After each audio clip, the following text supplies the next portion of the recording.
Welcome to Medicine Redefined. I'm Dr. Altamash Raja. And I'm Dr. Darsh Shah. Let's put the health back in healthcare. If you're a high performer who wants a clear plan for longevity, performance, and staying active with fewer setbacks, I'm now seeing patients through my telemedicine practice refining health and performance. I'm opening a limited number of founding member spots at refininghealthrx.com. All right, let's jump in. Welcome back, everyone. We got Dorian. Is it Greenow? Am I saying that correctly? Yep. All right, Dorian Greenow. Yeah, welcome to Medicine Redefined. Excited to have you here to talk about the ketogenic state and your involvement in, I don't know if I should call it a movement because I know it's been around for some time, but I definitely can say it's been a hot topic. We've definitely seen it getting brought up on different podcasts. Tim Ferriss, for example, Diary of the CEO. So there's been a lot of buzz about this. So we're definitely excited to have you on here, educate us, educate the audience on keto and everything about it. But let's start from the beginning, if you're okay with that. I want to know the origin story. What got you interested in keto? What is your background? Tell us a little bit about that. Let's start of an origin story. And kind of like you said, it's a movement. But if it's a movement, it's actually been going on for over 100 years. In fact, the first actual written account in a paper by Dr. Rollo, a Scottish physician, in 1797. People saying it's a fad diet, people say it's a movement. I would kind of like say, maybe it's actually a little bit about our natural state of what we should be in. Kind of like when we look into that bit. But my actual own personal journey started over 10 years ago. Back then, I was 47 pounds heavier than you see me right now. I was on antidepressants. The jobs that I was in kept on getting shorter and shorter and shorter, and I was spiraling through, and I probably wasn't making great decisions. And I think I was living a little bit in the fog of carbs. And I can say that sort of like in hindsight. And then a friend of mine mentioned to me about a well-formulated ketogenic diet. And I'd seen my wife do every single diet that exists under the sun. And I've seen every single one fail. All diets work for a time, but they don't become a lifestyle that is sustainable. I mean, it's so fun. When you look at all the different DASH diet, Ornish diet, vegetarian, carnivore, and all of these other things, all of those dietary patterns are better than the standard American diet. So all of them can make incredible claims. But then the question actually comes down to the fundamentals and to the actual science on it. And that's what I looked into back 10 years ago in that respect. And I was looking at the works of like Dr. Stephen Finney and Dr. Jeff Wallach in an incredible book, The Art and Science of Low Carbohydrate Living. And sort of like when you look at the clear underpinnings of what nutritional ketosis is, kind of made sense. And at that time, I was trying to make an effort. I was paleo. Everyone goes, paleo, that is great. But paleo is not a metabolic state. Paleo is a marketing term. Carnivore is a marketing term. Vegetarian is a marketing term. Ornish is a marketing term. There's only one metabolic state that can actually be measured for a dietary lifestyle pattern, and that's ketones. So I went on a well-formulated ketogenic diet. I was testing with the Abbott meter back in those days. About each strip was almost $4 to $5. And gently, my weight was coming off 1 to 2 pounds per week. I was only doing yoga at that particular moment in time. And I came off all antidepressants within 1 month. And the steady weight loss that came over. And then I got into that when you get into the wonderland is always good when they talk about it, when you get under that 200-pound mark and you're like really super excited and it continues to drive off. And it was at that moment, that sort of like that realization moment, that joie de vivre came back, that I felt like I was in my 20s. And for a 45-year-old, that was kind of like a cool thing. I was like, why didn't I know about this when I was a young lad? Why didn't I know this? So that was sort of like the genesis story of me on my personal journey. And my wife is a cancer thriver. She's also had autoimmune conditions. And she too, at the same time, we did it together. I think when families and partners do things together, the chances of success are so much greater. And both of us achieved incredible results. And that was the genesis to start Keto-Mojo, because I was looking at the Abbott strips and $4 or $5 a test. When you start adding it up during the day, that gets pretty expensive. But then if you've given up the lattes and you've given up some of these other expensive high carbohydrates, it's a lot cheaper than a doctor's visit in that respect. And so that's how we started Keto-Mojo back in 2017. And when launched back then, we were able to change the price by 75% overnight. And this is how the rise of Keto-Mojo has begun. And we now find ourselves in 38 countries, which is pretty cool. Yeah, that is pretty cool. You used an important word, right? You talked about consistency and sustainability. I think that's something that we've talked about time and time again. Here's what I'm curious about, because when I think about the ketogenic diet, particularly living in America, where the hyperpalatable foods are just anywhere that you look left and right, is not something that strikes me as something that's going to be sustainable long term, particularly when you're fighting your environment. What made you think that that was going to be the answer with respect to just, hey, lifestyle change long term, this is something that I can stick to and be successful?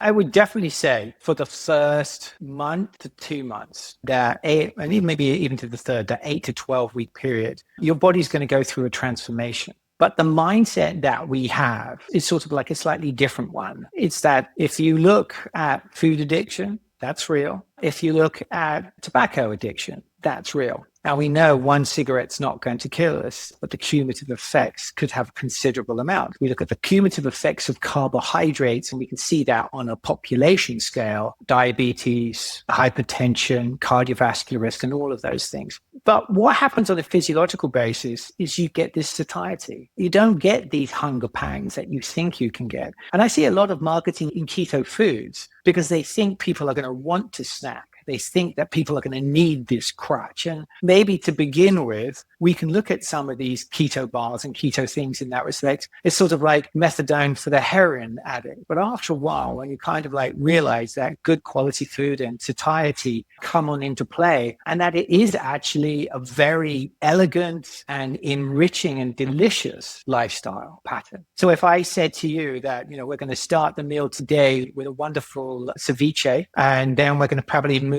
into a fennel salad that will go on there, maybe some boquerones with a little egg and a squeeze of lemon juice. Now we're going to move into a little bit of a flank steak with a chimichurri sauce with the wild mushrooms behind that have just done in a light amount of butter. And then we'll probably finish with a lovely dessert of strawberries and cream. Do you feel deprived in any way, shape, or form by what I've just described? No, I was wondering if you're trying to get us to salivate on camera here. Is that? Well, I have to say, putting all cards on the table, I'm on my 9th day of a fast right now. Okay, that makes a lot of sense. I got a little bit of stuff on mind. But yes, ultra-processed foods and hyperpalatable, in the initial stage, it's like that. But then what happens is if your partner's working with you together or your family's working in together, your degree of success goes up. Then I think it's test, don't guess, because then you can use the data to guide you. You can actually see that you are in nutritional ketosis. Then the utilization of non-scale victories. How does my face look in the mirror by taking a selfie? Have I gone another notch on my belt to that? Have I gone down a dress size? These kind of like things start to come into play to guide you. And then when you see success, and that first success is just getting into nutritional ketosis, and that happens very early days, you then find this motivation to do it. And then coming back to this ultra processed food and this hyperpalatability, if you know you'll now have the choice, once you know you have that choice, you are the captain of the ship, you are the master of your soul. And that then gives you the reason. Like, yes, when I was a young lad, I used to smoke from about the age of 13 to the age of 26. I gave up smoking. I know one cigarette's not going to kill me, but the cumulative effects will. So I have made that choice in my life to give up those aspects to it. And nothing is as good as healthy feels, is it? Well, let's get into the biochemistry of keto. We definitely have kind of talked about it in a big picture sense, it seems like, at least as far as in a diet sense and that consistency and what it may be taken. We can definitely go into some of those details with foods later. But if we had to describe what keto is from a biochemical standpoint, how would you do that?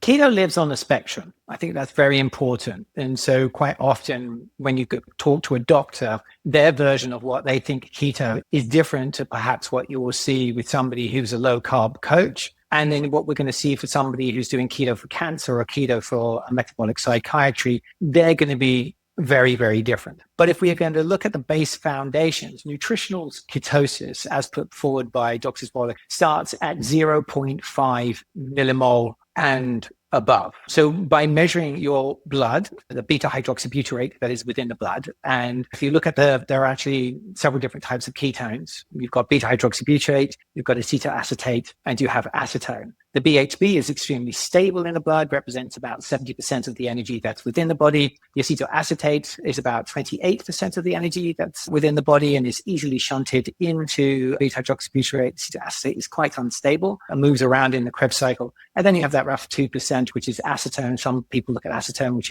could be potentially measured on the breath as the byproduct that is in there. Most people have low levels of ketones, 0.1s and 0.2s, but it is that threshold of 0.5 that is nutritional ketosis. And to kind of like put this in sort of like evolutionary perspectives, babies are actually born in nutritional ketosis. So it's a famous study by the University of Japan, and they followed, I think it was about 400 or 800 women, somewhere in that, remember, I have to pull it up to be exactly sure. And they followed them in the second and third trimesters. These ladies were having a standard Japanese diet. And let's be very clear, everybody thinks Japanese diet is a huge amount of rice, but that actually is not in modern times. It's almost less than a cup of mine. It's about a high amount of protein that's actually coming in Japanese diets these days. Rice is sort of almost peasant food, if you will, in that respect. And they found that in the third trimester, the ladies were in a light ketotic state. We're talking 0.4s to 0.5s. And then they measured the baby at birth, and that baby was at a light ketotic state, the same as the mother, 0.4, 0.5. But the placenta was at 2.95. So 2.95 is huge. It's orders of magnitude higher than what the baby is here. And that's what the placenta is. And so basically that child has been interestingly being fed ketones during his fetal development. And we all know that brain development is one of the most important things in bone development within the child. And actually breastfeeding for that first year or 2 years becomes vitally important. But a mother's milk is ketotic to that baby. And if we also then consider why have babies who have this wonderful layer of fat that is on them, well, you've gone from fully intravenous for 9 months to then episodic. So how do you kind of like switch quickly, have this metabolic flexibility to move between one thing to the other? And that's what we're given as this evolutionary trick that allowed us to have superiority. And in fact, there was a study done by Cahill that showed that infants could move into nutritional ketosis in under 2 hours. And we lose that metabolic flexibility as we age, because as we age in a modern society, we are basically eating carbs. We short circuit that. And kind of if we look back in our historical nature, it's perfectly natural to be in nutritional ketosis. It is kind of like being with us for years. It's only strange in this modern times where people think it's different. And if we are modern human beings trapped in 300,000-year-old bodies, our bodies were designed for a different era. And if you look in nature, carbohydrates are really rare. Look behind me. I've got an oak tree. I've got a bay laurel that is over there. I've got a California oak scrub that is in there. If I asked you to go into that California oak scrub and say, find me a carbohydrate, what would you choose? It would be very difficult, wouldn't it? Because carbohydrates are rare in nature. But I tell you, I bet you could probably find a wild turkey, or you could find an elk, or you could find a deer, or you could find a rabbit or anything else like that. And so if we kind of like look, if the amount of energy it takes to create carbohydrates from clearing the land, plowing the land, sowing the seed, irrigating the product, protecting that product, harvesting the product, grinding it down, storing that product, and then finally making something from it, that is a huge amount of effort. Now, what Are we not including plants here, though? Like vegetables and plants and fruit? Yeah, but most of the time it was above ground. If you go back 450 years, the potato wasn't in the European Union, was it? I mean, that came over from Peru. If we take a look at the expansion of corn, that was only in the Pueblo region. If we look at the tomatoes actually came from Brazil. So all these wonderful Italian Mediterranean cuisines didn't actually exist at that particular time. And historically, if you go back to the breadbasket of Mesopotamia, this is where everything came from. Mesopotamia used to have massive cedar forests, and there were hippos and tigers and these mountain lions. And these are apex predators. For an apex predator to survive, there has to be a huge amount of animals that it needs to survive on. What happens, we cut down those trees. What we were left was we had eaten all of the animals. And so we were left with subsistence farming. But we got really good at it. And this is what humans are really good. Well, humans are great at perfecting things and finding things like that. And they ended up having a shelf-stable product that allowed armies to march, and we could conquer ground. Nothing there said that this was the optimal food for a human being. And so this is the question, I think, that is the thing as we look forward now with all the knowledge that we have of the past and in the now into the future, is what is the optimal food for human being? And I think it's great in the current dietary guidelines that for the first time in history, they have stated specifically that low carbohydrate diets are a viable dietary pattern for the treatment of chronic diseases, which I think is incredible. That's a huge opening that has never existed before. And through that, we can then make the decision is it actually for human beings? There's nothing wrong with it. I mean, that's the kind of the cool thing. If you think about it, whether or not you are lowish carb or keto, that's still much better than the standard American diet. And if you are keto, is there anything wrong with actually doing it? That becomes then a lifestyle choice once you know the reasons for it. And so I want to loop back, if I can, a little bit, was initial bit up on the question of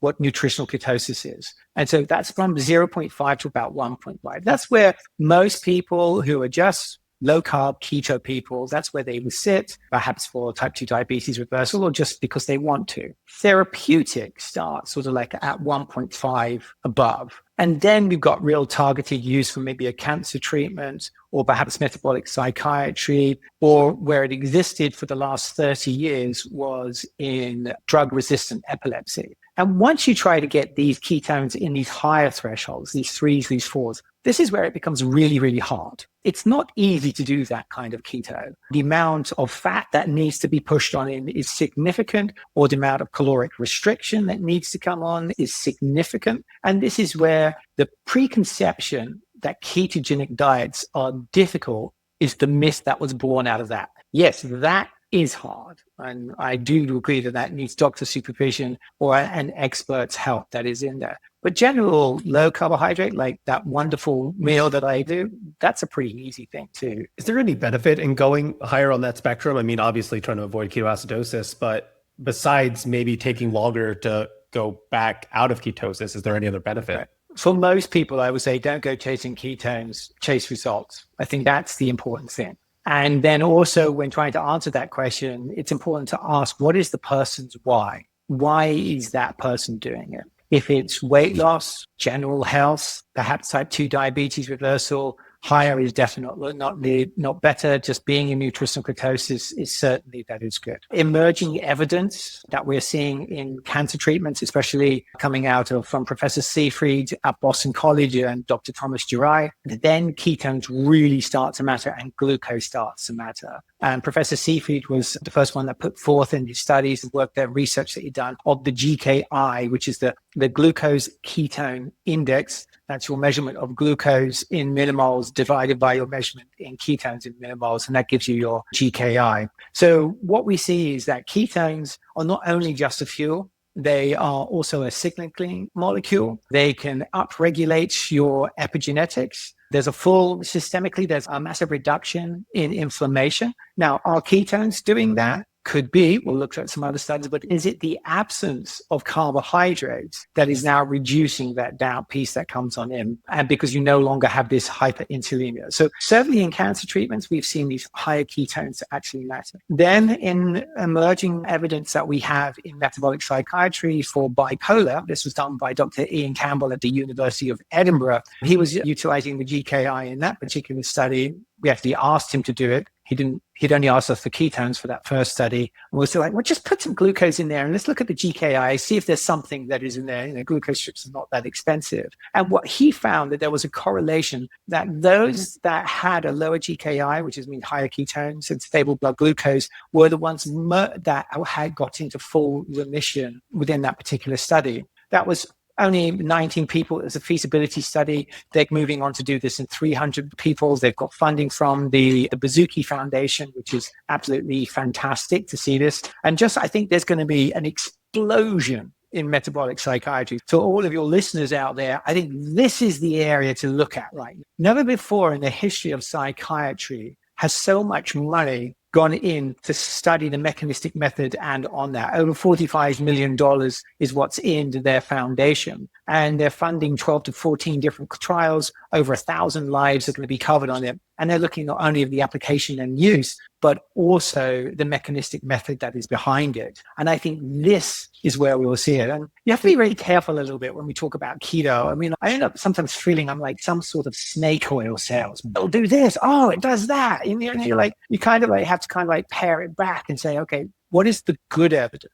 And then you also have to look at what is the root cause of why this is working. And really, it's insulin resistancy. And this is sort of like, if you look at the insulin resistancy, a lot of these things would dissipate. And people call about, well, how can keto be an effect for psychology and bipolar and schizophrenia? And I kind of like would go to every single parent out there and say, okay, you're at the kids' party and you serve them cake and candy. What happens next? And every parent is going to tell you, oh, the room goes nuts. And then there's the crash. We can see that in our children. Why can we not see it as ourselves in adults? Why can we not think that this hyperinsulinemia is causing this underground piece like that? And then in the absence of that, we see something that's quite significant and something quite changing. And I think this is as we move forward and we get better evidence base, we'll see these things change a little bit. Excuse me, quick slurp of some tea. I'm still fasted, by the way. So day 9, still fasted. I'm not doing a tradition. Well, I started traditionally, but I do have a touch of heavy cream in my tea. So Sorry.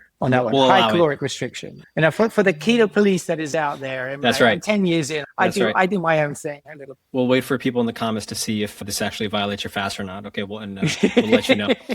No, I love that. Thank you for sharing that, Dorian. We recently had Dr. Matthew Bernstein come on and talk about this at length and point to some of the literature that you've already alluded to, as well as talk about some of the mechanistic explanations of how it's helping. He's been advocating, and other colleagues of his in metabolic psychiatry, of taking a biology-based approach to psychiatry, which is something that we've been divorced from for a very long time. And he said a lot of what you said here in terms of insulin resistance. I'm interested in, you mentioned a lot of chronic diseases, right, for being on a lower carbohydrate, not necessarily a true therapeutic ketogenic diet. That number is 1.5 millimoles and above. That's what you said, right? 0.5. Oh, 0.5 is what. So between 0.5 to 1.5 is just light nutritional ketosis. Okay. 1.5 roughly to 3 is we start getting into the therapeutic realm, like low therapeutic to high therapeutic. Yeah. Got you. When you said like it gets really challenging, one of the concerns that I always have is, I think much like zone 2 right now, protein's also having its moment, which we're fans of here. And we've talked about this at length. And I have to acknowledge my biases. I think that coming from a fitness and strength and conditioning background, I've always been in the camp of taking 1 gram per pound of body weight. When you look at the International Society of Sports Nutrition and a lot of those international societies that are working with athletes primarily, they'll say anywhere from 1.6 to 2 grams per kilograms, which will put you roughly in that ballpark if you're on the upper end, about 1 gram. I think a better number is to target lean body mass and look at it according to that. If you're really heavy, then maybe you'll look at target lean body mass. And I think if you are looking at that upper range, you're certainly going to go through gluconeogenesis and you're going to get yourself out of a ketogenic state. And I'm interested in how to balance that with the idea that protein is a building block. It's foundational when we're talking about sarcopenia, when we're talking about graceful aging and making sure that muscle and strength are preserved. And again, I acknowledge my biases. We're both physiatrists, Darsh and I, and we care for people in their 60s and 70s. We see the hip fracture that comes in. Maybe they don't go home. Maybe they have to go to a nursing home. Darsh, you can speak on this a lot. And the reality is we are also an epidemic of muscle loss, as Dr. Gabrielle Lyon says, right? So how do you kind of reconcile those two camps right there? So protein is a goal. I'm going to steal from Louis Villeneuve right now of Keto Gains, and I really liked it when he liked that. Protein is a goal, fats is a lever, and carbs are an absolute. And like I said, keto, low carb is a spectrum, depending on that person's individual and that why. I'm sort of like the middle ground camp. I'm adequate fat, moderate protein, above ground vegetable sort of chappy. I like to be an omnivore. I love the flavors and textures and all of those kind of like aspects that kind of come on in. And so we have to be very careful of generalized rules that kind of like come into play. I have met carnivores who have been surprised once they tested them and they said, wow, I'm only getting 0.3, 0.4 or 0.5 on my ketones. I'm not getting high ketones because they have, like you have just mentioned there, that we do get an insulin response from protein and we can get a glucose response from it, but it's very individual to that person. Can you have a carnivore keto diet? Yes, or Ursula, I'll get the last name in a moment, in Hungary of Paleo Medicina. But I think a lot of people in carnivore aren't doing enough adequate fat. And so when I talk about adequate fat, a true ketogenic diet is high fat.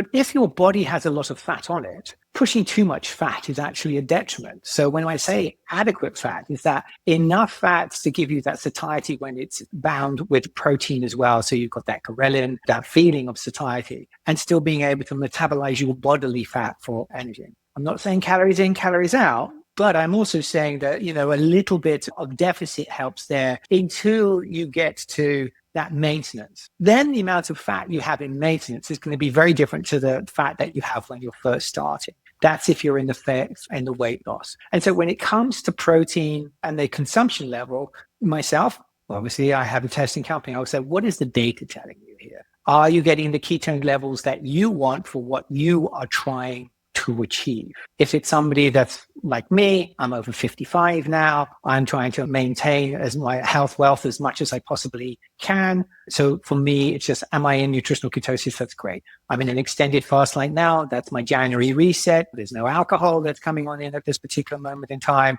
I'm doing a full reset, and I only intended to do 5 days. I was feeling really good. I had this one dialed on really well. And I was like, well, let's go to 7 days. And Gemma had been on a working trip. That's why I decided to do a fast. Like, before the wife goes away, I was like, great, I don't have to do any cooking, cleaning, or washing up. That's easy for me, isn't it? And then so as he came back, I was like, well, do you want to join me? So I was like, yeah, we carried on. And then as everything was going great, I was like, well, let's continue it on. So I think when you look at that, use data to guide you as to what's right instead of one size fits all. This personalization of medicine is true. There was an Israeli study that was done, and everybody has a different response to carbohydrates. If you look at any type 1 diabetic, will tell you that they can have perfect glucose at 1 unit, 10 units, or 100 units of insulin. So when you look at a CGM and you see, oh, I've got 83, I've got great blood glucose, it's not telling you how much your pancreas is actually compensating to get you that 83. It's only when you give your pancreas that break and you go into nutritional ketosis, can you truly begin to see what your insulin resistancy looks like. What is that waking blood glucose? Does that stay elevated longer than you would expect? That then becomes the moment, I think. Now, obviously, I'm biased. I've been keto for 10 years. I've got a ketogenic foundation. I run a ketogenic company in that respect. So I think it's important to acknowledge my bias and even my cultural bias that comes on into play there. But I think the true magic, in my mind, happens in nutritional ketosis. But I know we're not going to get the population there. Just getting them off ultra-processed food. What a super win that would be. Getting that disaster stuff that's in our children's school away, removing the vending machines. And sadly, there was absolutely no mention of sugary drinks within the dietary guidelines, where people are mainlining these Red Bulls and these Monsters and these things like that. And we wonder when people, the military, have such higher rates of diabetes. That's 3 to 4 times the general population, because of what they've been mainlining. And that goes to prove that even with a drill sergeant and all the fitness stuff that they're doing, you can't outrun a bad diet in that respect. I mean, how many elite athletes have we heard die at an early age? When they're supposed to be fit, they're working out, they're doing everything, they're at an elite level. But the cumulative effects of those carbohydrates and the inflammation that's going on within their bodies starts to take its toll. An athlete wants to win. It doesn't mean that that athlete is actually healthy. Just they'll do anything to win. Did that answer your question? I might have veered off a little bit down a rabbit hole. I apologize. I was going to ask about metabolic flexibility. I mean, I know you started bringing up a little bit about exercise workouts, and I think a lot of people talk about metabolic flexibility in that context. So I thought this could be a good opportunity to kind of educate the listeners on exactly what metabolic flexibility is. You mentioned it a couple of times, especially as when we're babies and we grow older, but maybe what the benefits of those are and how can we improve that ourselves, whether it's using dietary advantages or whether it's through working out or something in combination. So the foundation of the evidence of that was put forth by Dr. Stephen Finney and Dr. Jeff Follick in their FASTER study that they did in elite athletes, where they showcased that fat adaptation takes about 12 weeks. So they took elite athletes and they put them on a low carbohydrate diet and their performance went down. Now, if you had done that study for 1 month, you would go like, oh, keto sucks. No, we did this for a month. It doesn't work. Their performance went down. And then they actually say it turned the corner and then the performance started to go up. and then they got better than where they were. This is as their bodies went through a fat adaptation stage. This is where the mitochondria changes and needs to be changed to that. And then we can get that increase in ATP that is in the body. And that's where they had greater endurance that came into play. And so, first of all, you've got to go through that fat adaptation period that is in the body as you're changing things on the cellular level. Then metabolic flexibility is like if you consume something that might make your ketones drop or fall out of nutritional ketosis, how quick then does it take for you to get back into that? How does that work for if you're not an elite athlete? You're just like a regular old 55-year-old man like me. I do enough physical workout just because I know I'm supposed to do it, but I don't do it because I enjoy it. I know elite athletes enjoy it, but what about just the normal people out of that? Well, last year, we were in Paris. And of course, there's all of the pain au chocolat, croissant and stuff is going to kind of like come in across your face. And it doesn't matter how much you try to explain in your best schoolboy French to that waiter that you don't need the bread. And even if the first waiter gets it, the second waiter will walk down and go, oh my gosh, shock horror, I've got to bring this person bread, and we'll drop it down even without saying it. And so then you're faced with this moment as like that. And my wife and I have a scene between us. It depends on who's going to be the first to break. And then one will try a bite. And then we ask ourselves, is it worth it? And if it's been beautifully made with care and love and you think, I'm going to enjoy that flavor, okay, I'll try it. And it might be that we'll share a croissant. Is it worth it? We've got the place there. If the next day, am I in ketosis or I'm not in ketosis?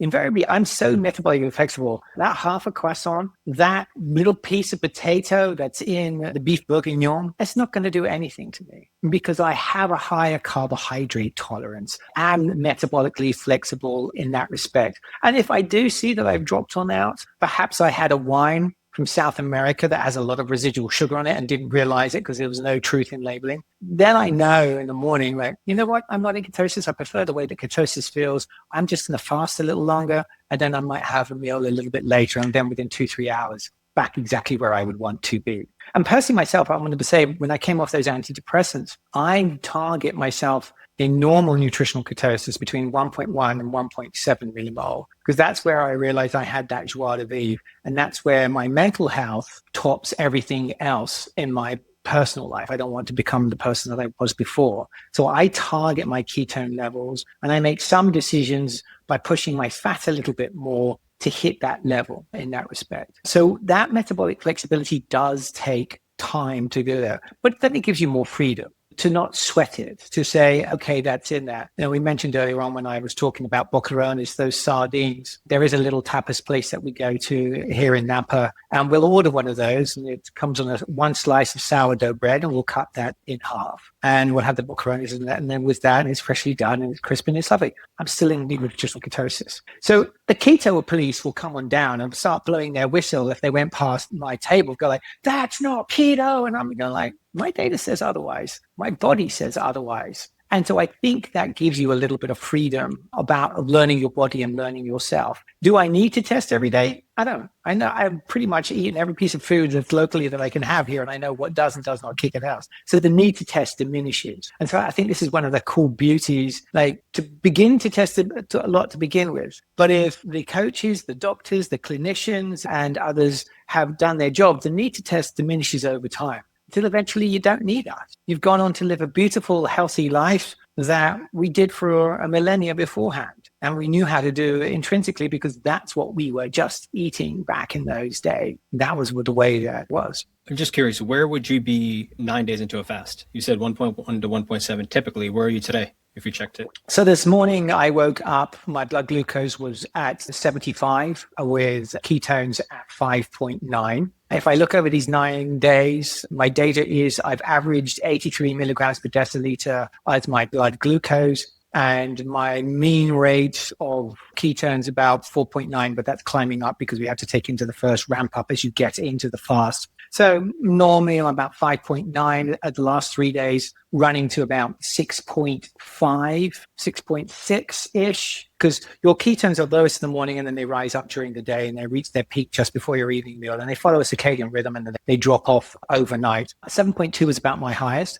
This backside of my fast, I'm not purist in it. There's a touch of little fats that is in there because I just like my tea with cream. It's just the way I do it. So there's a small amount there. And then Gemma and I, we do like to sit down for dinner. Let's do dinner in inverted quotes here, is we'll have a bowl of bone broth at that particular moment in time. So we'll sit down, we're slowly spooning that in there. We're utilizing the psychological aspect of being together at a table on the extended fast. But the first 3 days was pure because I was going for the autophagy that was looking for. The rest of it is not so much. It's just like, hey, Dorian, I'm doing like a big reset. And also just a personal challenge to myself. Like I'm in a new world for us being on a 9-day fast. Before it was 5 days. So this, I'm just sort of like interested. But I think the marker will be, it's not like I've set myself a target date or a target weight. It's just sort of like, how do you feel? And do you want to continue with that? Or do you say like, I mean, I got a full refrigerator and pantry. I can stop anytime I like. I think there was a phrase in an Aboriginal indigenous phrase that there is the little hunger and the great hunger. We in our world are very happy that we never get to experience the great hunger. And I hope that nobody I know or have everyone would ever get to experience what that is truly like. But the little hunger is what we can deal with. It's just learning what it's actually truly like. And I feel great today. So that's kind of where I roll at this on this extended fast. Yeah, it's funny. And I imagine a lot of this, Darsh, you could speak on about with the comfort crisis and just being comfortable all the time. I've been off. I had surgery not too long ago. So I've been at home all day and not distracted and just watching TV or just hanging out or just working on something. So I have food 2 steps away from the kitchen. So I'm constantly just snacking. And even this morning, I think I woke up at like 5:30 and I was like, man, I'm a little hungry. I'm having trouble sleeping again. It's so interesting that you just program yourself after a matter of weeks to constantly need that. I'm curious how you said you feel fantastic between 1.1 to 1.7. Do you tend to feel worse when you're getting up that high where you are around 6? A little bit of hypomania. My staff hate me when I've been fasting because I've got like 10 ideas a minute. Do you know what I mean? And I'm like popping stuff out and I'm like, I'm going to do this and I'm going to do that. And I'm like, okay, somebody give this guy a Kit Kat. Exactly. Yeah, it's definitely one of those cases of like, oh my gosh. And if you look at metabolic psychiatry, this is a really important point. And this is where Dr. Christopher Palmer says that in metabolic psychiatry, you really need to have somebody take you through this. Hypomania for me or hypomania for somebody else might be that they're just going to vacuum their living room or go make a new bench in the yard or something like that, or build something or irritate their team with huge amounts of Slack messages. But hypomania in somebody who might have bipolar or affective disorder, that could be really serious.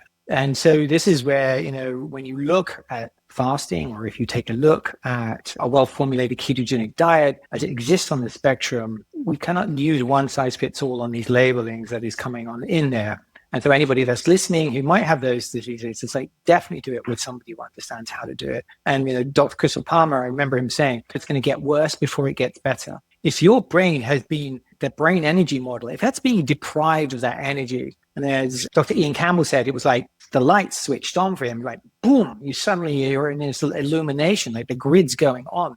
Suddenly you're dealing with this new thing within the brain that you have not been used to for multiple years. Combine that with potential medications that you've got on, you're going to be on a roller coaster. And it is really important to do that. And especially not even to deprescribe yourself, because deprescription for mental health can take 1 year to 2 years. It takes you a long time to titrate off some of these very powerful drugs. That's involved. So hypomania, that's how it exists on that one there. And what's worse is being able to fill the extra time that it's all saved off from not having to do the shopping, the washing up, or the cooking. So now you try to find more things to do, which irritates your team even more. I don't think a Kit Kat would touch you, Dorian. I think you're too metabolically flexible. But speaking of Kit Kats, let's talk about hunger signaling and essentially how keto gets you in that state. You mentioned ghrelin, that you have its counterpart leptin. Do you mind touching on a little bit about the hormones that are in play and exactly how keto helps with hunger, energy levels, the mental benefits even maybe? Yeah, so I think let's start off a little bit about what happens when you do eat that Kit Kat. So you've eaten the Kit Kat, the blood glucose levels have gone up, just as the basics that comes on in there. High glucose levels, that means diabetes. So your pancreas has to kind of like secrete insulin to manage it. If you've got a good pancreas, it's going to easily secrete insulin to manage that glucose levels, to bring it down into that euglycemic range. Euglycemia, U meaning normal, about 83 milligrams per deciliter, that's done that. So you've got it up, your insulin drops it down like that. And then because you've got this extra insulin, because you're chasing the bolus, you get this crash at the bottom. You then get a signal like, got to eat again. And that's the carbohydrate roller coaster that goes along. That's the standard American diet method of eating. Now, when you are in nutritional ketosis, you get very stable blood glucose, or it flatlines. It's at 83. So you're not getting these crashes that are coming in there, or the effects of hyperinsulinemia that comes from it. Now, a well-formulated ketogenic diet is naturally, it has GLPs with it. We look in society where people are going like, oh, I'm taking GLPs. And you're like, well, I actually naturally get that from it in that respect. You also have that satiety, protein and fats together. That's the ghrelin that kind of comes in there. I look at that. How many times, are you both carnivores here? I'm a vegetarian. Yeah. You're a vegetarian. Altamash, are you a vegetarian as well? I was going to make that joke. Was it a seafood diet? It's like, that's the one I'm on. You eat something, you eat it. Pescatarian. Okay. So no. I was joking. I'm not a pescatarian. I meant like whatever I see, I eat. Okay.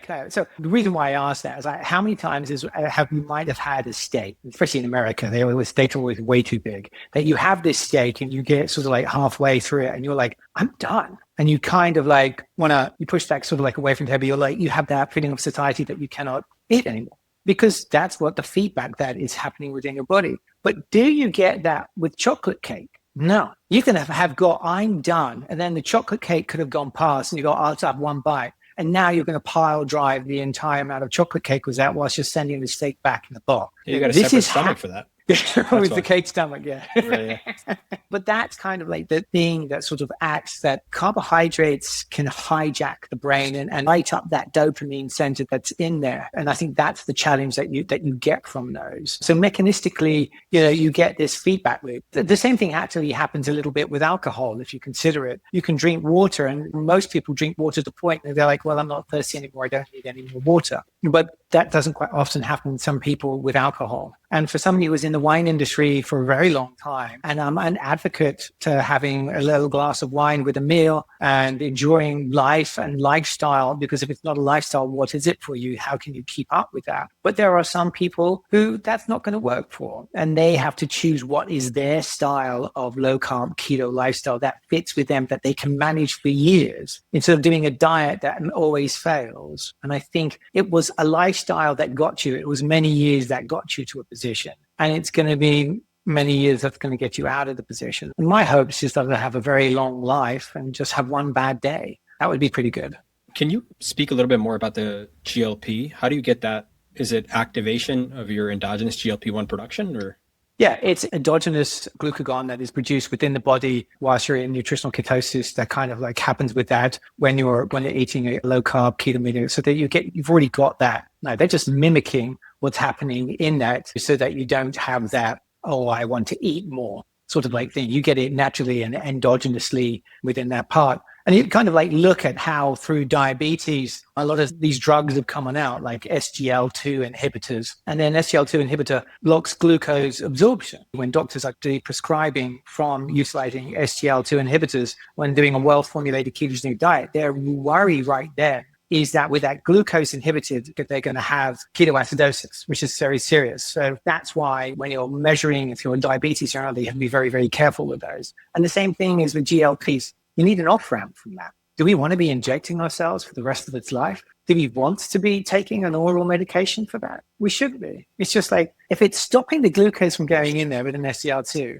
or it's giving you that feeling of satiety, why not just have the food that's going to do that naturally for you? But everybody thinks it's the cheap fix. And that cheap fix is what bothers me the most, because it's not a cheap fix. It's because why America has the most expensive healthcare costs in the world and the lowest results. We're great if you get hit by a bus. I mean, measure of healthcare for America is incredible if you get hit by a bus. But their general healthcare, their sick care, it's awful and it's super expensive. I was going to say, that's what you're speaking on right there.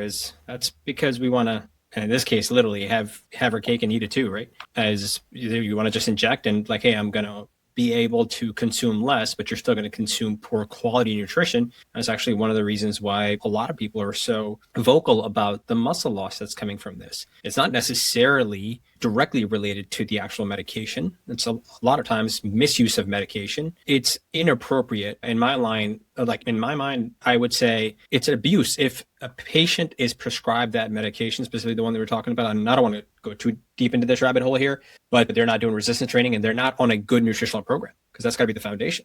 And to think that you're going to be able to eat the way that you ate before and just eat less and come out better in the end is actually probably going to come out worse, because we're going to just rob any. The evidence is beginning to mount that it is coming out worse. And I think there'll be more to come out. But I also think when you look at this mashup, this sausage, if you will, and there's a huge amount of political sausage that's going on all of this. And between all the different factions, between those who are entrenched carnivores, for those who are ideological vegetarians, through to, that is a Republican policy, that is a Democrat policy. No, the Democrats are woke. They're going to fill you with soy, and we're going to have lab-grown meats, versus, no, we're going to do carnivores and raw milk and vaccinations. When you take all of this in its entirety, and you think about the average consumer that is out there, and at either side of the spectrum, how do they make head or tails of all of this? And so the part that's where, like Keto-Mojo and our team like to sit in is like, is it evidence-based? This is what we see in the evidence.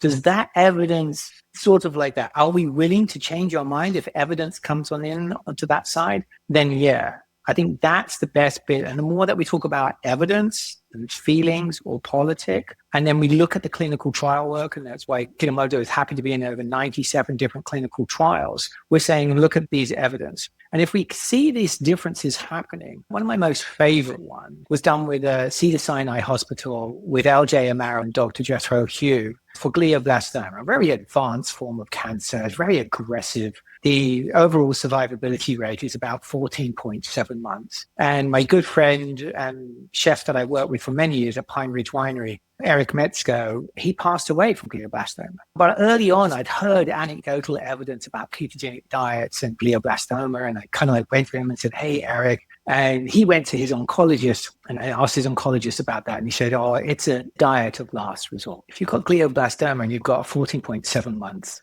survivability rate, that is last resort already. But there wasn't enough evidence. So we roll on, and we worked with Cedars on this clinical trial after he passed away. And late part of last year, they published their evidence that was based on it, utilizing just a well-formulated ketogenic diet and a standard of care. The overall survivability went from 14.7 months to 30.2. What is twice as much life worth? And out of that 19, 20 people, I think, was in the cohort, 2 are still alive. A 10% chance of survival, which is greater than twice as much than the 5% we see. If that was a pill, it would be $1 billion pill right now. And every single oncologist would know about that. But every single oncologist doesn't know about it. It's because they choose not to look at any of the data that might have keto or diet in the title that is on that. And this is the challenge that we have to build in the entrenching into the medical community, is how do we get to the younger clinicians, researchers, the next generation of doctors, so that they can be curious. I always talk about the ABCs. A, acknowledge bias. B, be curious. And C, conscientious research. Wasn't every clinician and doctor once so curious, wanting to get in and know absolutely everything? And how did we lose that in later life when we got entrenched into the system, into the guild or the society? And that's where we had to sit, and we lost that moment of being, that might be different. And I kind of like think to myself, to have that, if Eric was still here, to have his crab stuff morel mushrooms again, perfectly keto, perfectly pescatarian on that one, that would be so cool. That would be very cool. Sorry for your loss, man. I'm sorry for Eric and that part, but it kind of like spurred us on to make changes. And then there'll be the others that will benefit from it. And so out of that comes something that's a little bit better on that one. Dorian, one thing that gets mentioned oftentimes when people start keto is the keto flu. Now, I guess that can happen in the first 2 days, 3 days. I'm not even sure exactly. You can enlighten us on that. But beyond that, is there anybody, any type of population that keto is not suitable for, maybe based off the way they feel, or maybe even based off the metrics if we're going off that? Certainly. I think there's a pancreatic cancer that can have a massively adverse effect for somebody that goes on a low-carb ketogenic diet, and very rare occurrence in that respect. So for sure, there's definitely that. But that's a tiny fraction of the population, and there can be a good and a bad with that. If somebody's having this adverse effect, it's a quite way to help get quickly diagnosed that they've got a problem that is there that didn't existed before if it hadn't been detected. I think if you take a look at people who are doing carnivore keto, there are some genetic slips that some people might not be predisposed to having super high amounts of protein that's in there, so maybe moderate or lower, or using pescatarian kind of like proteins to kind of come into play in that respect. People who are on SGLT2 inhibitors, as I said, definitely need to get off of those, but only under physician supervision to be able to get to the next stage that we have. But keto flu is just really an electrolyte imbalance, potassium, magnesium, and salt. And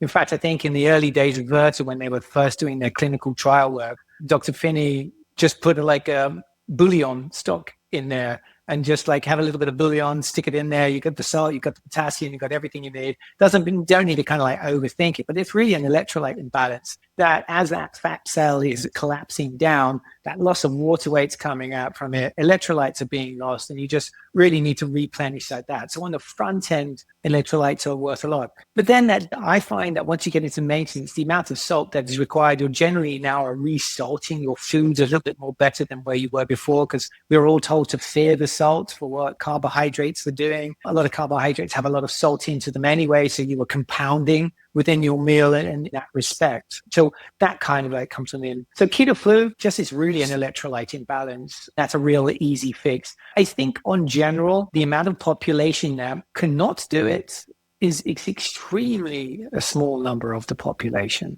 in that way, in our knowledge from what we actually see and hear in the adverse effects that kind of come into play. Now, if you're a pilot, I think this is a very interesting area. Like you're a pilot, you're in a sedentary job. Generally, you're moving from one food desert to another food desert, because if you look at airline food and air like that, they're really pretty bad in that respect. And you've got something that is mission critical, but now you're gaining massive amounts of weight and you've got a pre-diabetes diagnosis. Well, here you have to get faced with a challenge that you still need to keep working. You need to lower weight, but if you don't lower that weight, you could actually lose your license. This could be serious. And even in airline pilots, I met with a flight surgeon that fighter pilots, they were gaining weight and they were having difficulty in losing that weight as much as they were running and like that because, of insulin resistance that they had. And they were sometimes taking their vacations and having liposuction done so they could fit in their flight suits so they wouldn't lose their license to fly. So this is kind of like serious. So when I look at, say, keto flu, a mission critical, I might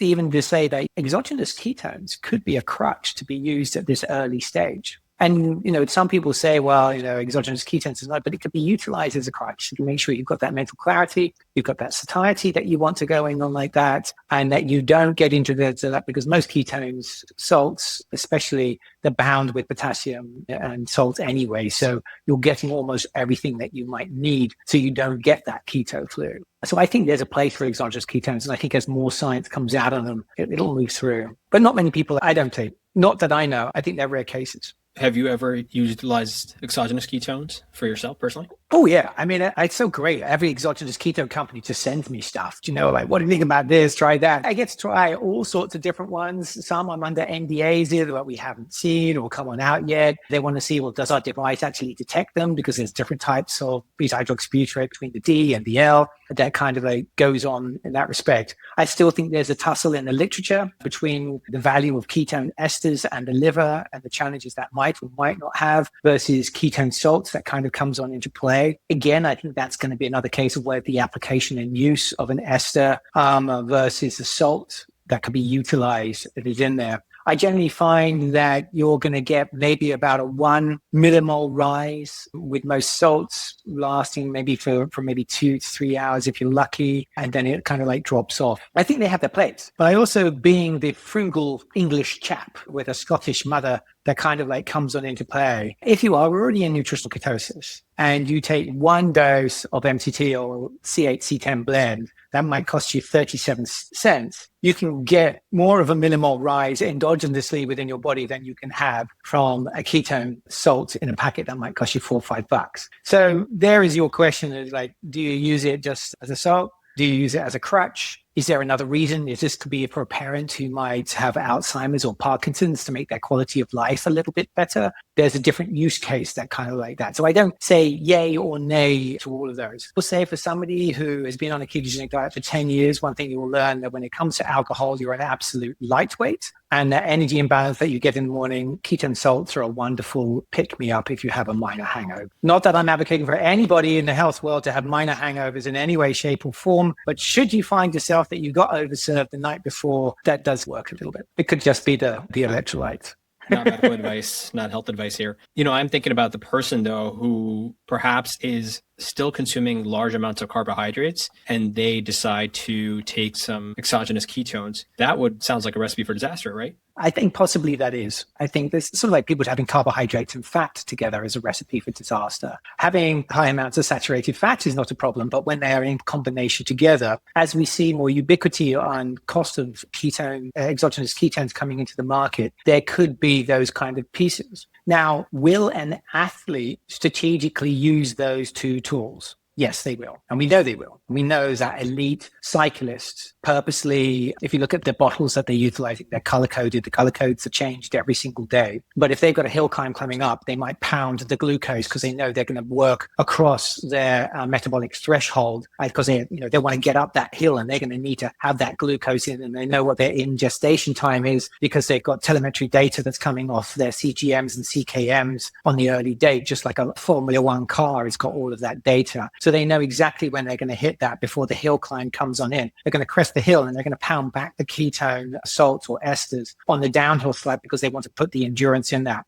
So they're going to dual fuel on those areas. And I think, did you see the latest paper by Dr. Koutnik et al. On Dr. Koutnik, Dr. Noakes, Dominic D'Agostino, I think, were some of the lead authors. Also, Dr. Volek was on it. And it's all about carbo loading. It's a mind-blown paper on carbo loading that has done a meta-analysis. They've been working on this for the last 5 years. And it's kind of like put the nail in the coffin. And remember, Professor Noakes was the guy who wrote The Law of Running. He was the guy who wrote the book on carbo loading. And now they kind of like looked at the data and the amounts of carbs that you need to be able to work above a certain threshold is like maybe 1/3 of a rice cake. It's a tiny amount. So this whole carb loading is not going to give you what you think you're going to get. It's a really cool paper. It's literally coming out in the last week. It's a long paper. I'm still driving my way through it, and I don't even ask me to remember, tell you what the title on it is. But I gave you the authors. I love it. Thank you. Now we got to check that out. All right. So let's maybe take a sample study, and we'll use me because I had told Darsh at the end of the year that I actually really wanted to play around with this. And I had looked a lot into exogenous ketones. Again, full disclaimer, I really do love my carbohydrates. And the problem is I live with a 4-year-old, right? So it makes it much more challenging. I don't think like your wife was amenable to getting on this fast with you. I don't think my 4-year-old's going to be down to do a ketogenic diet, but I am still interested. In fact, my last purchase of the year was to pick up a glucose ketone meter from your company. And so consistently, the days that I checked it, even in fasting state, I was probably like around 0.3. So it never was in a nutritional ketogenic state. But I think I would like to and kind of get a sense of, particularly later in the day, if I can skip my caffeine dose and just have more clarity. Because a lot of times we'll do these recordings in the evening and you just be a little bit sharper. How would you advise somebody like me who's never had any experience with it, but it has good insight and good awareness in different dietary patterns and eating and that kind of stuff, has a good sense of macronutrient profiles, etc. How would you advise somebody like me to start experimenting with this? I think you have to make a commitment to say, I'm going to give a certain period of time to this, because we talked about how long it takes to get fat adapted, and that you're not going to metabolically make your body change in a week, 2 weeks, or even 3 weeks. And so you're going to say, you know what, I'm going to set aside a time that I wish to do that. Also to try and maybe, what we did, we've cleared out our pantry, so we didn't have anything there. Are you going to do all that? Maybe you're not. But then to say, hey, this is what I'm going to try. We know we're going to reduce the carbs down to a significant level so that ketogenesis can to occur. And then obviously testing, you can see those physiological changes that can kind of come on into play. And then over that period of time to see what is right for you. What is your carbohydrate edge? I think about with a little bit on your 4-year-old son that he just mentioned that. I have no children. So let me just say, I don't come from an area of experience here. When you sometimes look at children's menu, like mac and cheese. If I gave you that pasta on its own without the cheese sauce, it'd be pretty bland, wouldn't it? So it's the sauce that is giving it the flavor, and it is the carbohydrate that is just the vector to carry that flavor.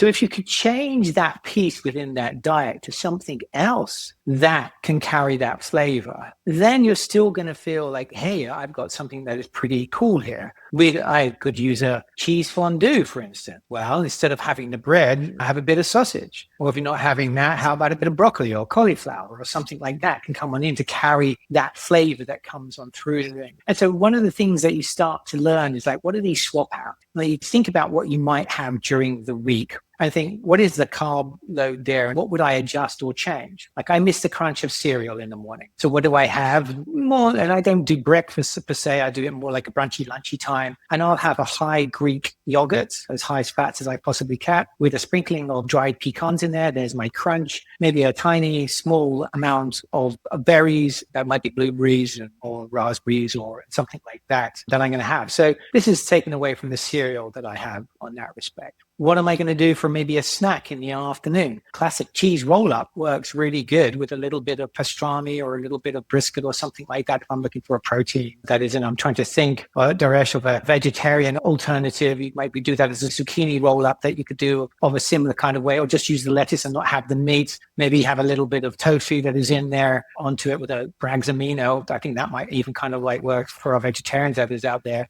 We actually have on our website over 220 different recipes, and you can sort them by vegetarian as well. So anybody who's interested in vegetarian keto, in fact, Amit, the chief operating officer at Verta, he's vegetarian as well. So we're also always enjoying when we go out to dinner, when we meet up, it's like, okay, how do we find the coolest vegetarian keto things that we can? We're totally inclusive of everybody. But then coming back from Ash to what you're saying, is sort of like, I first look for the swap outs in there. I understand it's going to be a journey and you're going to have to find what's work for you, for your activity level and like that. I do like nuts as a little snack, macadamias and almonds, but I'm also aware of carb creep. Most people think nuts are great, but they've made a generalization. Cashews have one of the highest amounts of carbohydrates. I think it's 37 grams off the top of my head. And so you've got to look out for cashews and pecans. What are the other ones? Going to come to me in a moment. I haven't eaten them in ages.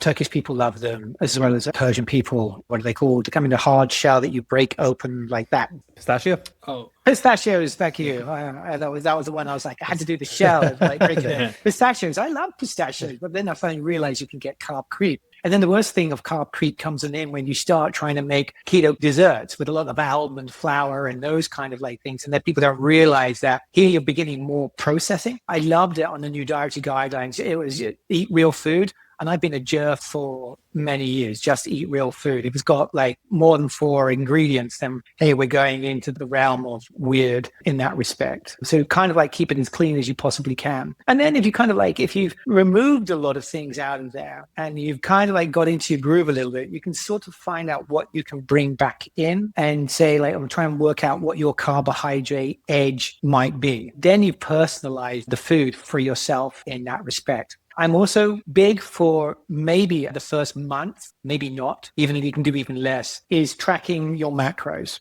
And the reason why I say this, and people are going to go like, tracking your macros, no, you're the data guy. But I'm also like, I don't think people actually know sometimes what a carbohydrate is. I don't think they really read the labels and understand how much they're consuming. So tracking the macros is just learning a little bit of where the carbs are kind of into. Do I want to be tracking my food? Do I want to be pricking my finger all the time? Do I want to be doing all of that stuff? No. And in my normal life, I don't do any of it anymore.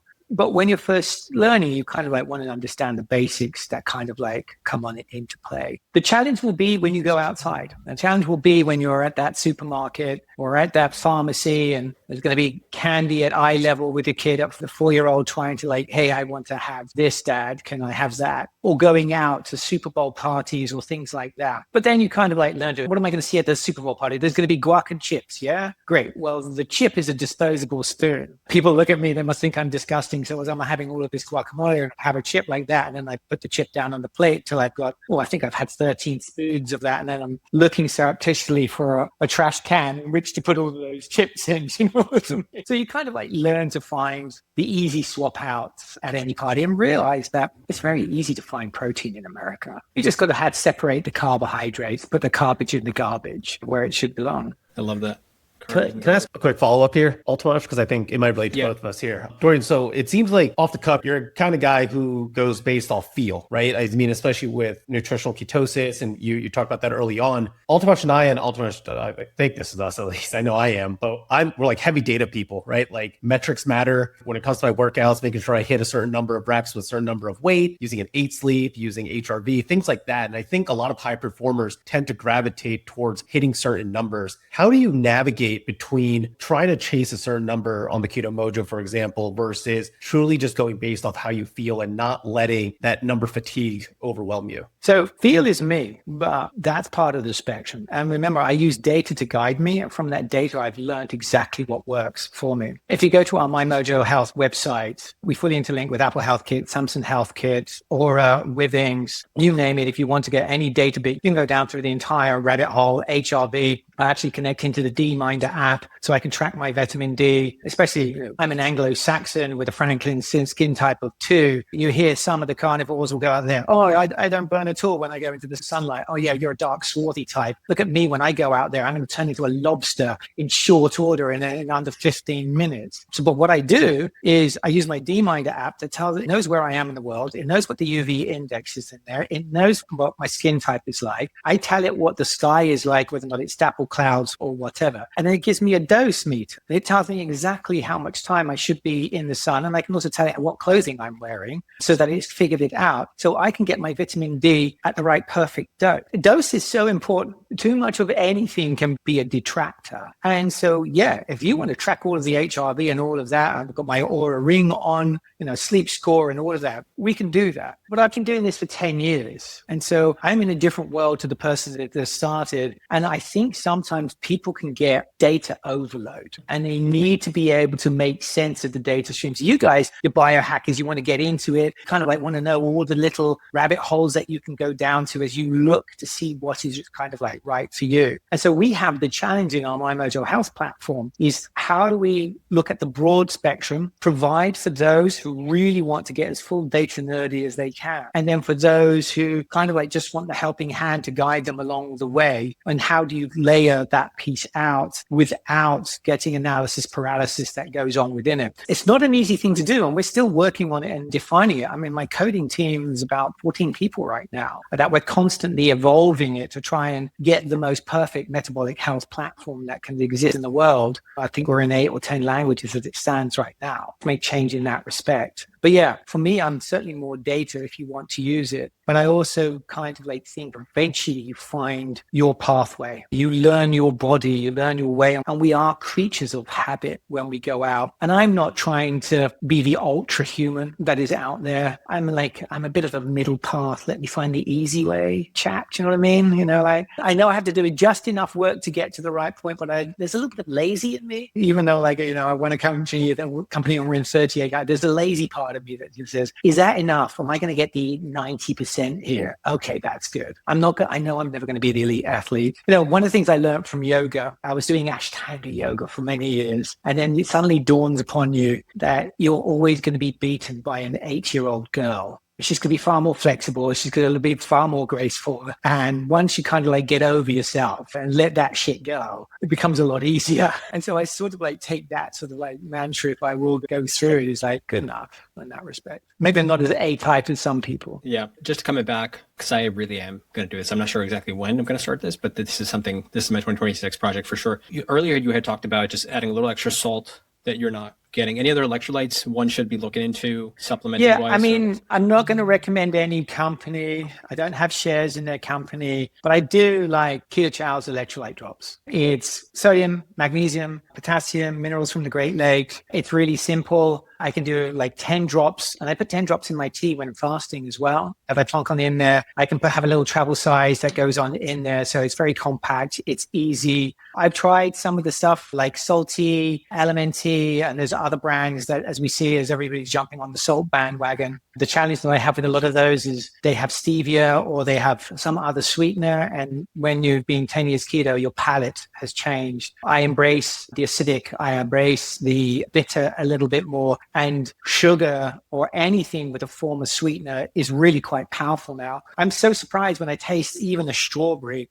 that why on earth did we used to sprinkle sugar on strawberries and cream? Like, mind is blown. Once in chocolate. Exactly. And you look at that going, do you realize that once your palate is changed, it's how sweet? And that's actually been adapted over time, just like bananas have been changed over time and apples have changed over time and in pushing up their sweetness as we've crossbreeded over the years. It does change. So really, when I'm fasting, it's that. And then generally when I'm out at a restaurant, it's a good crack of salt that is on there. Always taste your food first because most people undersalt it. Salt it to what is your taste that goes on into there. Mushrooms has more potassium that you can really get into it. Unlike that, there's plenty of other methodologies you can get it. I think there's a loss of minerals in our vegetables through the way that farming is being done in society. I'm very much a proponent of holistic regenerative agriculture. Let's take type 2 diabetes. And if I had this perfect world and we got everybody low carb and keto, the cost of type 2 diabetes is $382 billion. I think a few years ago, I think it might be $417 billion. We know that we could over half the population we could cure for type 2 diabetes. So what do if we had $250 to $200 billion going into holistic regenerative agriculture? What a difference would that make in the world? And that's just one disease state where we have really good evidence that kind of like comes on into play in that respect. I think that could make a massive difference. So good quality foods as you can afford. And I think this is a really important piece because some people get caught up with certain types of it needs to be grass fed. I mean, if you look at the work of Dr. Peter Ballestet and some stuff like that, I'm saying if you just decided to go to In-N-Out and get yourself a double animal style Flying Dutchman, I think it's what they're called. I can't remember all the secret words you have to use at In-N-Out Burger to make yourself a hipster cool Californian, but I think there's this other menu as you know how to do it, which is basically patties and cheese and like that. People would say, well, that's not good beef. Far better than having a slice of pizza from Domino's or something like that. So I would be for whatever's your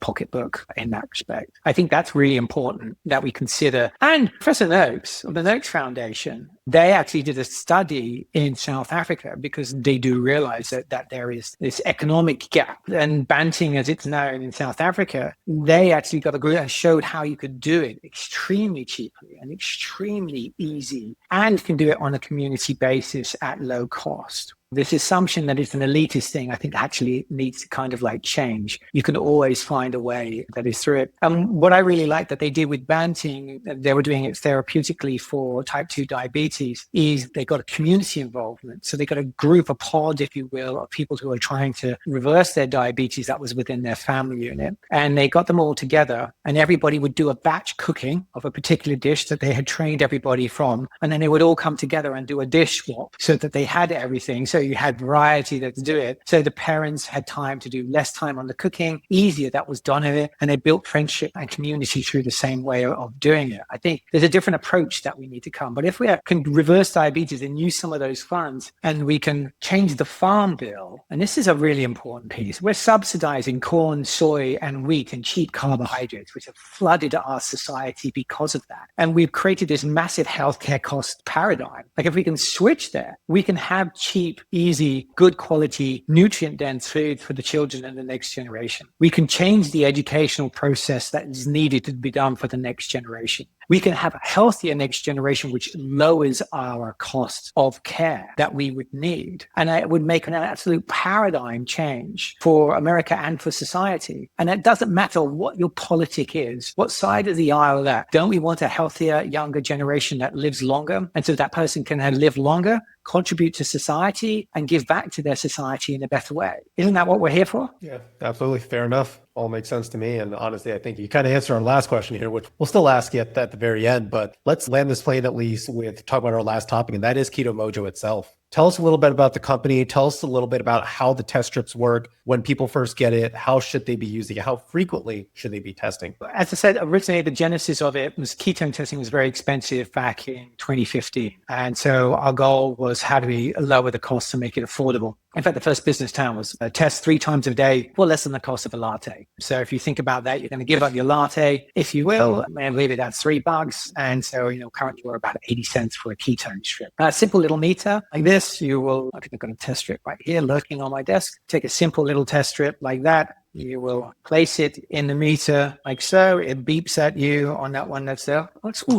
do a test live. Let's see what my All right. 9 days fasting. Here we go. My glucose level is whilst we're at this live demonstration. So this checks glucose and ketones, correct? Yeah, so a little bit of like a bead about the size of a matchstick head. I don't know if you can just get that on camera. That is there. And then I will just gently sip it off the top. And then within about 10 seconds, I will get my blood glucose level, 69. As you can tell, I'm definitely fasted at this particular moment in time. I wasn't ready to do a live demonstration, so I'm going to quickly get this out of the... You're doing great so far. Out of the strip whilst we're talking at the same time. Here's the magic number we're really waiting for. So yeah, you can definitely see that's a fasted one at 69. I put the blue strip in, which is the ketone, and I put that onto that piece that is there. And we'll count that down a little bit. 3, 2, 1. What have we got? 4.6 on the ketones, looking really, really good on that part that is there. And then we have, this is my morning measurement. You can see I was at about 0.7 on my GKI, 75 on the glucose, and a 5.9. I sync it with my phone, and then the data will kind of like come on over. It'll pull the readings in, and then comes on in onto that bit. And I even got I'm running out of strips. I need to find somebody to get some new strips. And there's my glucose and my GKI looking at 0.8. Then goes all to the cloud, and I have an online platform that can give them even more information on the dashboard. If I want to track my macros or other things in time in range and the rest of it, I can have it in that way. So testing, when to test. That was a great one. So there are two schools, depending on, first of all, you can think about why you're doing it. So I'm going to do the general testing for somebody who might be looking at it for weight loss or for enhanced performance or something like that. It could be different to somebody who's cancer or mental health. So normally to learn your body, that one in the morning, it will give you your lowest ketones of the day and also potentially your highest glucose of the day, because there's a dawn phenomenon that comes on into play through the cortisol spike that comes on in. And Dr. Annette Bosworth loves that one. Then sometimes I will do a test before a meal, and then I'll do a test after a meal. I've got a great Indian restaurant that I love to go to. It's Nepalese in its style. We tried many, many different styles that we've had there. They've learned that with keto. They know us. There's no rice. There's no naan. They're going to bring out the broccoli and spinach instead. I'll do the tikka masala. It's in the butter sauce that's going to go on there. We're going to obviously have a little bit of lamb that's been tandooried and a few other dishes. But we've gone through and we know which ones they'd use the thickener or not within it. So I'll do one after a meal, about 45 minutes. And ideally in a meal, I don't want to have anything more than a 30 milligrams per deciliter rise. If I'm getting a higher spike, if I know my baseline is 83 and after a meal and I'm at 110, that's okay. But if I'm at 130 or 140, there was some carbohydrates that were hiding in that. I will not use that. And then I do measurement just before my evening meal in the evening. Now that might sound like a lot of tests. That's what I do when I'm first learning, where I start to work out. Now, if I know that particular dish of that Greek yogurt in the morning is not going to be a problem, I need to test for that again. No, I've already got that. Yeah, I've learned the path. Then I shift to the Dr. Isabella Cooper's preferred testing method, which is just before the evening meal, because that's when your ketones are at your zenith. And it also will tell you if anything at breakfast or lunch was a funky monkey that was in that bit during the day. Then once I've got the path, if I test, I'm always in ketosis. Do I need to test? Then the measurement of testing starts to diminish down over that time. And if I've done my job properly, you don't need me anymore. You just know the way. If you think about it, when you're going to work for the first time in a new city, you're going to need a GPS to guide you and a map. But once you've gone to work every day, you know the routes, you know the way. You don't need the GPS. You don't need the map. And that's what the beauty of testing is. Now, do occasionally when I come back to it and I want to do a reset, yeah, I'm being super curious in an N=1 experiment right now and doing it multiple times a day because I'm tracking the circadian rhythm and I happen to know a guy who can get me cheap strips. So it's kind of like interesting in that respect. So those would be kind of like the main learning methodologies of doing it. If you're on a budget, then just the once a day before the evening meal, I would do on that one there. And if you're on a severe budget and you're like, I don't want to test, then I would go like paper, pencil, macros is going to be really important. You could follow the Dr. Eric Westman method of his infamous page 4. And that was just like keep your carbs under 20 grams. That's highly more restrictive. And I live in the camp that I want to enjoy the beautiful foods and tastes and textures and flavors that is out there. So I use data to guide me in that respect. And obviously, if you want to get it in the United States, we're on Amazon and we're also on our own site. Much prefer to order from me so we don't have to give Bezos the money. It takes a huge amount. That's out of there, lower profit. We have 2 shipping centers, one in Savannah, Georgia, and one in Utah. So we can get most people within 3 to 4 days product. Yeah, I'm on the website right now and I see that my question for you is going to be, if I'm a practitioner, I'm your doctor, I can go create an account and I can actually look at all the readings and that GKI score, that 0.8 that you had. And it looks like you guys integrate with EHR as well, Epic, Athena. Yeah, I mean, everything's done to the highest standard, smart over fire, HL7 codec, and all the things that is necessary. Yes, we can get to Epic, Serbo, Athena, Elation. We're always looking to connect into more. So if there's a different practice EHR system that somebody out there is using, let us know. We're happy to try and get the data in there. Usually the challenge we face for practitioners is getting their EHR system's attention and making sure that they've got an endpoint and be able to take that data. But through our own MyMojo Health platform for practitioners, you can see all of your patient data in real time. And by the way, it's free. And you can also communicate in a HIPAA compliant chat room that we add on in, that is in with it. So with your good people in that respect, we can bring in other data sets that's on it. We've just added in surveys so that we can do psychology surveys that's through it, like the GLAD-7 and others. We have a whole list to bring in other things. My hope is eventually in the future, we'll bring in LabCore and Quest Diagnostics. So you can order your labs directly through the system and see all of the data as it comes on in over time. It's pretty cool, actually. We have nearly 600 clinics that are using it right now. And when I last looked, there were 60,000 monthly users. So it's great seeing 60,000 lives get changed. I think what's quite funny is I can actually see data on a population scale. And so we can track there. We can look at the data on the population scale over the course of the year. And then when Halloween comes on in, there's this massive glucose spike. And then Thanksgiving comes on in, there's this massive glucose spike. Christmas. And then Christmas, massive glucose spike. And then in the new year, you see all the glucose go down and all the ketones go up as new year. Resolution. So fun. Yeah, that is funny. Well, this is fantastic, man. Thank you. This has been highly educational and it's been a lot of fun. I really appreciate it. Like I said, I think you're doing a lot of great work and there's a lot of interest to that. I certainly have been familiar with the literature with respect to cancer and GBM you mentioned, and really all types of gliomas and its role in that. And I think it's grabbed our interest a lot when we've talked to Dr. Matt Bernstein about metabolic psychiatry and its efficacy in that, and how, I guess, surprising and amazing it's been at the same time, and all the work that you guys are doing. So I guess the question here is, you said 2018 is where we started, right? So we're coming up on 8 years now. So you guys have 38 countries in 8 years. So you guys are just skyrocketing. That's amazing. What's next for you guys? You're clearly somebody who's very, very passionate about this and you're doing a lot of great work. So what's next for you? What's next for Keto-Mojo? Our holy grail would be able to introduce a non-invasive method of testing for ketones. And that would be available globally. That's really hard, but that's what we would like to ultimately get to.